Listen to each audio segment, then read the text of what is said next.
Good evening to one and all. This is Uday and you are watching your favorite channel Devoted Classes. Once more, you are most welcome into Devoted Classes. Once more I am present with another video. प्रिय भाइयों बहनों, एक बार फिर से आपका हार्दिक स्वागत, वंदन और अभिनंदन। और मैं हूं उदय, आप देख रहे हैं अपना फेवरेट चैनल डिवोटेड क्लासेस। एक बार फिर से हाजिर हूं आपके बीच में एक अन्य वीडियो के साथ। फिगर्स ऑफ स्पीच, अन्य दो फिगर स्पीच आज हम डील करेंगे, समझेंगे। पहला लिटोट्स और दूसरा एपिग्राम। लिटोट्स क्या है, पहले चर्चा करते हैं लिटोट्स की।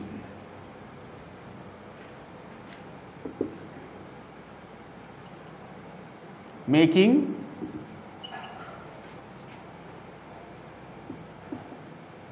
strong positive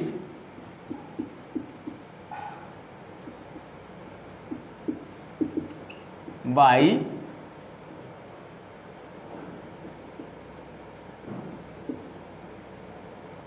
double negative.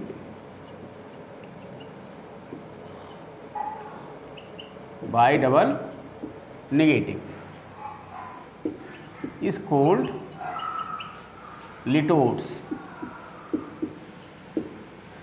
Is called litotes. Okay, बहुत सिंपल है। मतलब कई बार हम जो कोई पॉजिटिव चीज को निगेटिव के द्वारा स्ट्रॉन्ग पॉजिटिव बना देते हैं। ठीक, जैसे शी इज ब्यूटीफुल, ये पॉजिटिव सेंटेंस है। अब इसको हम चाहें तो लिख सकते हैं she is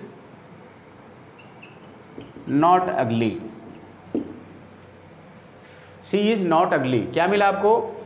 beautiful positive sense they रहा था, पूरा मिला के वो सुंदर है। उसी को हमने ऐसे कहा, ब्यूटीफुल का अपोजिट किया, अगली हुआ, और नॉट इसके पहले लगाया। इसी को कहते हैं डबल नेगेटिव। अगली मतलब एक नेगेटिव सेंस पहले से हुआ और फिर नॉट इसके पहले लगा, इसका मतलब डबल नेगेटिव हो गया। ठीक है, कहानी मतलब डबल नेगेटिव बना करके हम किसी पॉजिटिव चीज़ को स्ट्रांग पॉजिटिव कर देते हैं। अगर हम कहें सी इज नॉट अगली, इट मीन्स वो सुंदर है, वो बदसूरत नहीं, यानी सुंदर है वो। मतलब हमने क्या किया, इसी पॉजिटिव को डबल नेगेटिव बना के स्ट्रांग पॉजिटिव बना दिया। क्लियर? ये है आपका लिटोट्स। दूसरा एग्जांपल,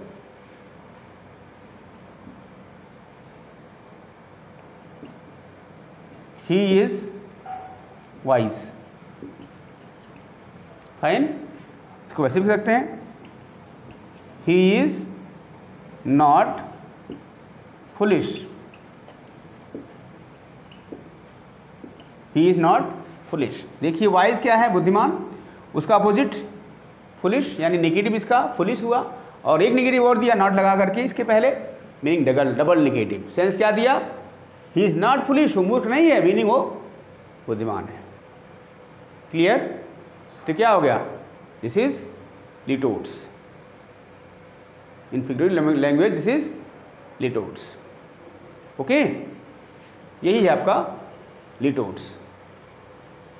हालांकि ये चैप्टर आपका ग्रामर में अभी आता है, आगे ट्रांसफॉर्मेशन में भी इस तरह का सेंटेंस आता है, लेकिन यहाँ पर ये हमें ट्रांसफॉर्मेशन की बात नहीं कर रहे हैं, यहाँ हम इसी को लिटोट्स यानी कि फिगर स्पीच के रूप में देख रहे हैं। ऐसे हजारों सेंटेंस आप बना सकते हैं।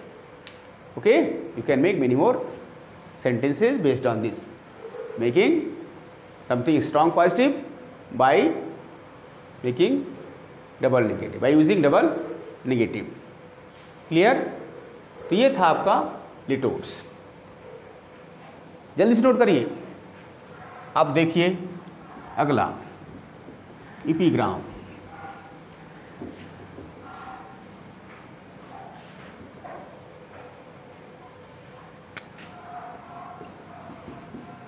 एपिग्राम क्या होता है? Brief pointed saying,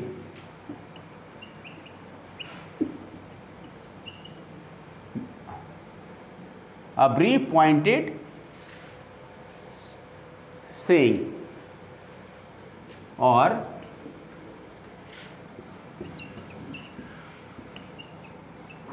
proverb. Outwardly looking very strange and something shocking, but giving good meaning, giving very nice meaning, is called epigram. Brief pointed saying or proverb, outwardly WARD, looking awkward and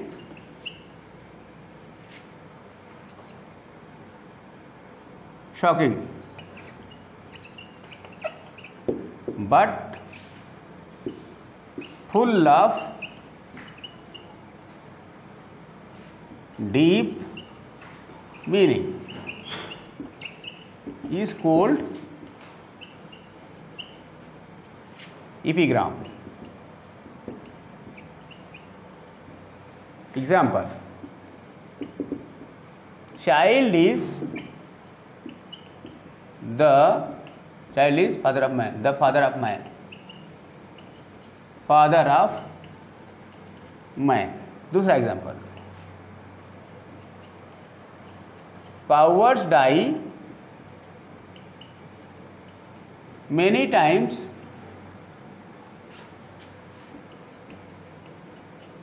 before their death. तीसरा example: they also serve who only stand and wait. हमने 3 example लिखे हैं और तीनों example बहुत famous example हैं।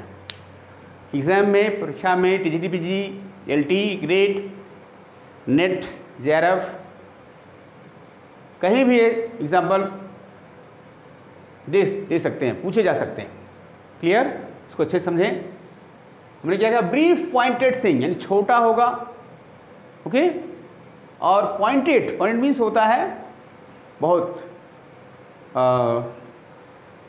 धारदार, यूँ कह लीजिए कि बहुत ज़्यादा शार्प। ठीक है? कोई कहावत, आउटवर्डली लुकिंग अकवर्ड, बाहर देखने में बिल्कुल अकवर्ड, भद्दी लगेगी या बेढंगी लगेगी, एंड शॉकिंग, आश्चर्य भी क्रिएट होगा उसको देख करके, but full of deep meaning, लेकिन उसका बहुत गहरा अर्थ होगा। ओके, इज कॉल्ड एपिग्राम, उसी को कहते हैं एपिग्राम। जैसे विलियम वर्ड्सवर्थ साहब का एग्जाम्पल है, child is the father of man, child is the father of man. ये क्या कह रहा है? बच्चा ही बाप है। बताइए, बच्चा ही बाप, किसी कहोगे कहेगा पागल हो गया क्या? तो ये बच्चा कैसे बाप हो सकता है? आश्चर्य लग रहा है देखने में ना। छोटा सा सेंटेंस है, बहुत ज़्यादा मीनिंग इसकी है। ठीक है? शॉकिंग दिख रहा है, अकवर्ड भी दिख रहा है, लेकिन गहरी इसकी मीनिंग। क्या मीनिंग भाई? Child is the father of man. Father of man का मतलब हुआ कि जो बच्चे में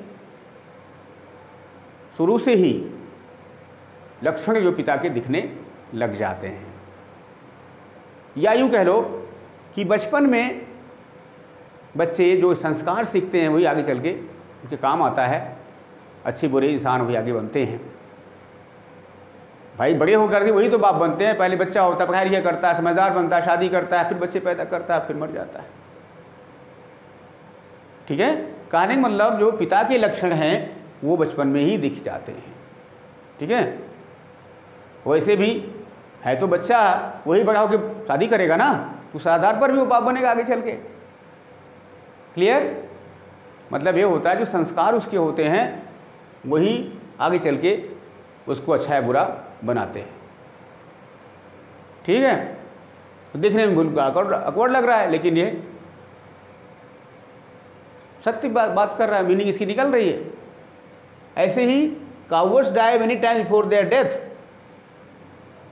पूरी लाइन हमने नहीं लिखी है, जूलियस सीजर का ये कोटेशन है जो ड्रामा विलियम शेक्सपियर ने लिखा है, Julius Caesar.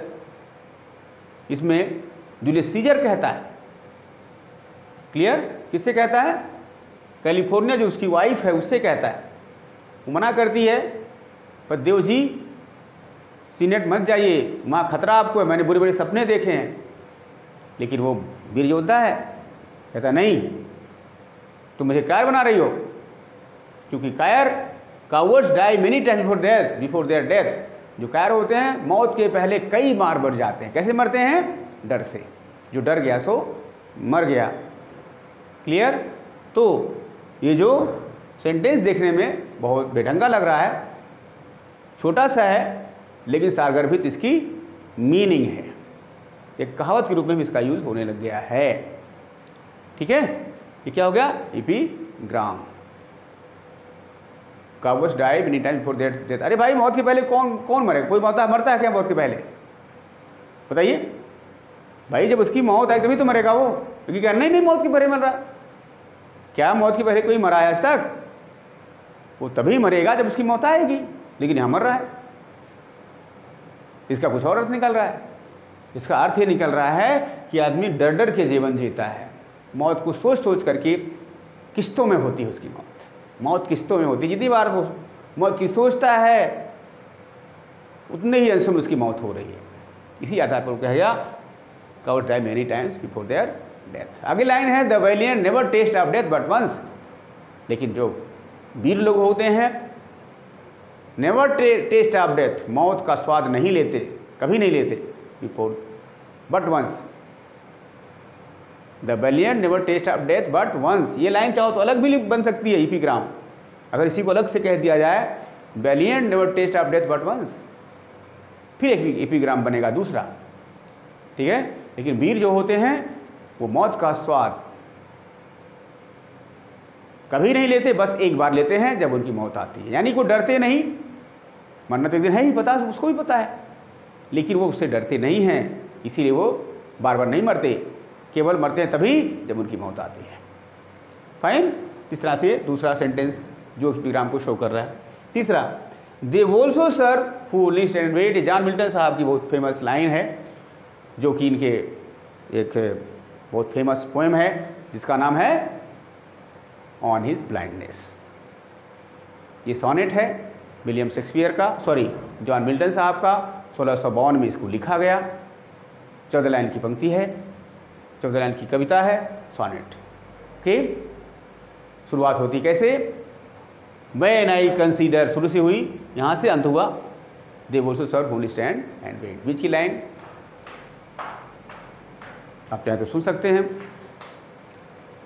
When I consider how my light is spent ere half my days in this dark world and wide, and that one talent which is there to hide lodged with me useless, though my soul more bent to serve there with my Maker, and present my true account, lest he returning chide,